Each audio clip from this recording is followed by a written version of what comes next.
कृष्णा, राधे राधे। तो जी आ गया है भाई दूज का पावन पर्व, जो हम 15 नवंबर 2023 में मनाने जा रहे हैं। और बहन भाई के आपसी प्रेम का, सामंजस्य का, समर्पण का और भाव का त्योहार है। बहन भाई आपस में कितना प्रेम करते हैं, ये तो इस त्योहार से और रक्षाबंधन के त्योहार से ही पता चल जाता है, जब भागे भागे जाते हैं ना एक दूसरे से मिलने के लिए। ठीक है। लेकिन राखी पे बहनें अपने भाई के घर जाती हैं और भाई दूज पर भाई बहन के घर आता है।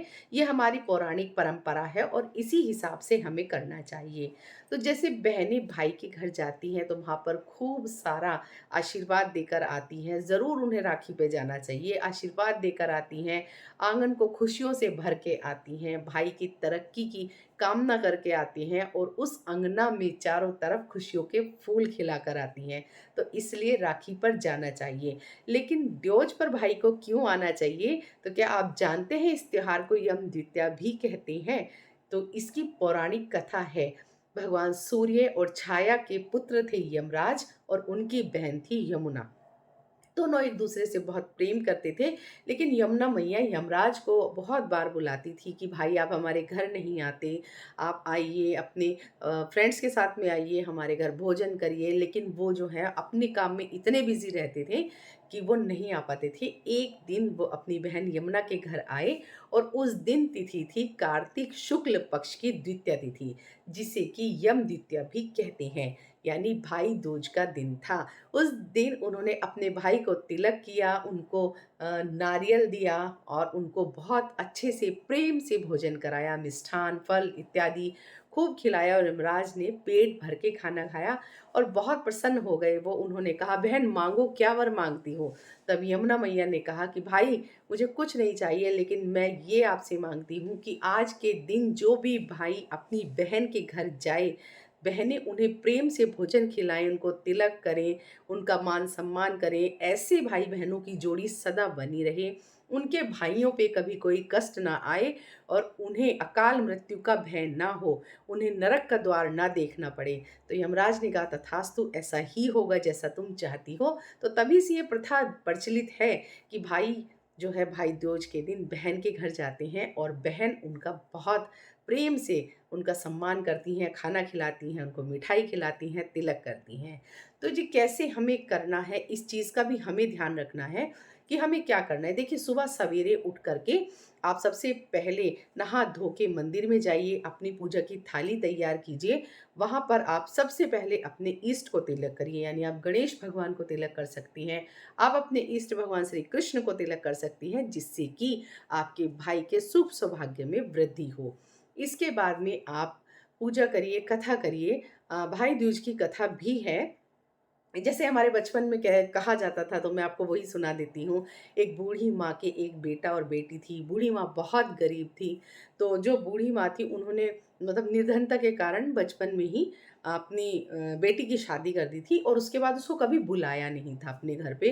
क्योंकि बेटी जब आती है, देखो कुछ न कुछ तो देना ही पड़ता है। माँ की सामर्थ्य नहीं थी, तो वो अपनी ससुराल में ही रहती थी और माँ को पता भी नहीं था, मतलब बहुत दूर ही उन्होंने शादी कर दी थी।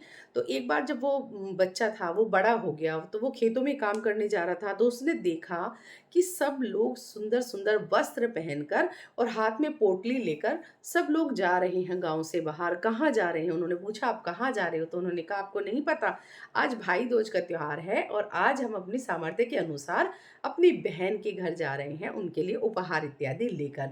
तो फिर वो भागा-भागा अपनी माँ के पास आया, रोने लगा, कहने लगा, क्या मेरी कोई बहन नहीं है? सब लोग जा रहे हैं, मुझे भी जाना है। तो माँ ने फिर उनको बताया कि तुम्हारी बहन है, लेकिन मैंने दरिद्रता के कारण कभी भी उनको नहीं बुलाया। तो उसने कहा, माँ कुछ भी हो, मैं जाऊँगा। तो उसकी माँ के पास कुछ भी नहीं था देने के लिए, तो कहते हैं उस समय पे वो उसके घर में, मतलब वो कपास ओट रही थी, तो थोड़े से कपास जो है उसने उसमें रख के पोटली में दे दिए।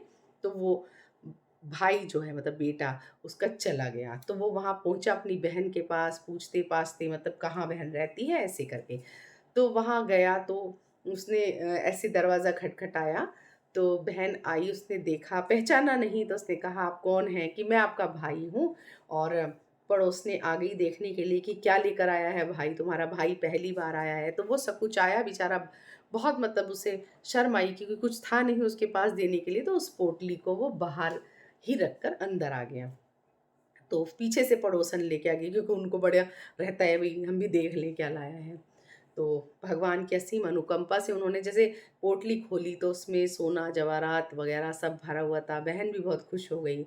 भाई को खाना खिलाया, अच्छे से रखा 2-4 दिन, भाई रहा भी उसके यहाँ। फिर जैसे वो जाने लगा तो रास्ते में उसने आटा, मतलब पहले चक्की से ऐसे पीसा जाता था, तो चक्की में जैसे आटा पीस रही थी तो वो उसके लड्डू बना कर के भाई को दे दिए। लेकिन जैसे ही भाई चला गया, कुछ देर बाद पड़ोसनें आईं आटा पीसने के लिए, क्योंकि एक चक्की पे कई लोग आटा पीस लेते थे पहले। तो उन्होंने देखा कि एक सांपन है, यानी स्नैक, तो वो स्नैक उसमें पिसी पड़ी है, मतलब सांपन उसमें पिसी पड़ी है। तो वो कहने लगे, अरे तूने ये क्या कर दिया, और तेरा भाई तो जहर के लड्डू खा के मर जाएगा। वो भागी भागी पीछे पीछे गई और भाई को देखा, उसने वो लड्डू खा रहा था नदी के किनारे, उसने छीन के फेंक दिए। तो फिर अपने भाई के साथ गई, तो वहाँ पर उस दिन मतलब देवउठनी एकादशी तक वो लोग पहुँचे, वहाँ उसकी शादी भी तय हो चुकी थी। तो पहले मतलब ऐसे बारात में जाने की परमिशन नहीं होती थी, लेकिन वो ज़बरदस्ती करके बारात में चली गई। तो जिस दरवाज़े पर उसका तिलक होना था, उसने कहा मतलब यहाँ नहीं कराऊँगी मैं, दूसरी जगह व्यवस्था करो। थोड़ी देर बाद वो मकान जो है वो ढह गया, तो सबने कहा बहन ने अपने भाई की जान बचा ली है। तो दूसरी जगह जब गए तो वहाँ पर उसने हल्दी कुमकुम से पहले दरवाजे की पूजन किया। तो तब से ही जो है वर जब आते हैं तो उनका पहले गेट पे पूजन होता है, वो तभी से ही ये रिवाज चला था। इस तरह से उसने अपने भाई की कई बार जान बचाई और तभी से ये भाई दूज का त्योहार मनाया जाता है। तो ऐसी-ऐसी कथा भी प्रचलित है। यही भाई दूज की कहानी भी जी हम सुबह पढ़ते हैं। इसके बाद में उन गोलों को आप तिलक करिएगा, उस पे आप बताशे और थोड़ी-सी मिठाई और एक इलायची का जोड़ा, ये सब करके भाई की गोद में आप दीजिएगा और अपने भाई को खाना ज़रूर खिलाइएगा। अगर भाई खाना नहीं खा रहे हैं, उनका पेट भरा हुआ है, जैसे 2-3 बहनें हैं, तो उनके यहाँ खा लिया, फिर पेट भरा हुआ है, तो मिठाई इत्यादि जो भी है, कुछ ना कुछ उनका मुँह जुठारना है, मतलब आपको खिलाना ज़रूर है। इस तरह से आपको ये त्योहार मनाना है। क्योंकि इसे यम द्वितीया भी कहते हैं, तो यम के नाम का दीपदान तो हम कर ही रहे हैं, जो हम धनतेरस से लेकर भाई दूज तक 5 दिन हमने लगातार किया है। हम यम द्वितीया का दीपदान भी कर रहे हैं और इसी के साथ-साथ तुलसी मैया का दीपदान भी कर रहे हैं, पितरों के नाम का दीपदान भी कर रहे हैं। तो यम द्वितीया पे यमराज के नाम का दीपदान करना आप मत भूलिएगा, ठीक है? तो तिलक के कुछ मुहूर्त हैं, वो भी मैं आपको बता देती हूँ। एक तो बहुत जल्दी-जल्दी सुबह का मुहूर्त है, 6:41 से 9:26 तक बहुत शुभ मुहूर्त है। आप इस मुहूर्त में भाई को तिलक कर सकती हैं। और दूसरा मुहूर्त है 10:50 से लेकर 12:11 तक। तो आपको ये भी एक शुभ मुहूर्त मिल रहा है। इसी के साथ-साथ एक शुभ मुहूर्त और है। तो फिर 2:56 से लेके 5:41 तक बहुत अच्छा मुहूर्त मिल रहा है आपको। तो ये 3 मुहूर्त मैंने आपको बता दिए हैं, इसमें आप भाई को तिलक कर सकते हैं। लेकिन एक मुहूर्त है जिसमें आपको बिल्कुल भी तिलक नहीं करना, ये बहुत ही अशुभ मुहूर्त है। हो सके तो भाई से कहिए कि वो इस टाइम से पहले आ जाए या इस टाइम के बाद ही आपके घर आए, या फिर वो आ गए हैं, उनको आप खिला-पिला दीजिए, लेकिन आप इस समय पर बिल्कुल भी तिलक नहीं करेंगी। और 12:11 से 1:34 तक ये अशुभ मुहूर्त है, इसमें आप अपने भाई को तिलक बिल्कुल भी मत करिए।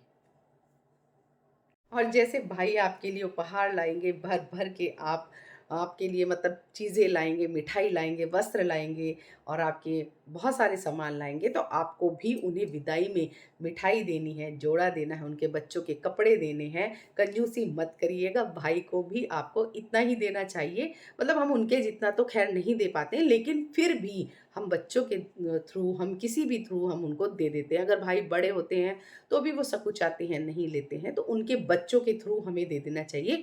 मतलब मुझे ऐसा लगता है जो वो गिफ्ट हमारे लिए ला रहे हैं, और बहुत सारी जगह मैंने देखा है कि नहीं ये तो बड़ा है, हम क्या दें? अरे भाई का तो देने का अधिकार है, बहन मतलब क्या देगी? क्यों नहीं बहन दे सकती? आप उनके बच्चों के लिए दीजिए।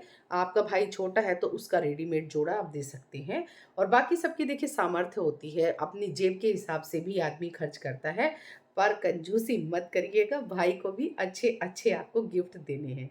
मैंने बता दी है, भाई दूज से संबंधित आपको 2 कहानियाँ भी बता दी हैं, शुभ मुहूर्त बता दिए हैं, और बाकी आपका कोई प्रश्न है तो कमेंट में आप पूछ सकते हैं।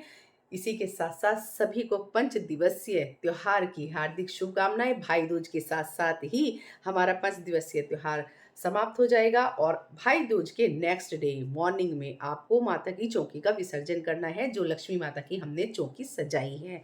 तो 5 दिन के बाद ही उसका विसर्जन होता है। कैसे होता है, क्या करना है, क्या नहीं करना है, हो सके तो मैं वो वीडियो आपके साथ ज़रूर शेयर करूँगी। और अगर ये वीडियो आपको पसंद आई है तो लाइक, कमेंट, शेयर कीजिएगा। चैनल में नए हैं तो सब्सक्राइब कीजिएगा और अपने दोस्तों में शेयर करना मत भूलिएगा। मिलते हैं नई वीडियो के साथ, तब तक के लिए जय श्री राधे।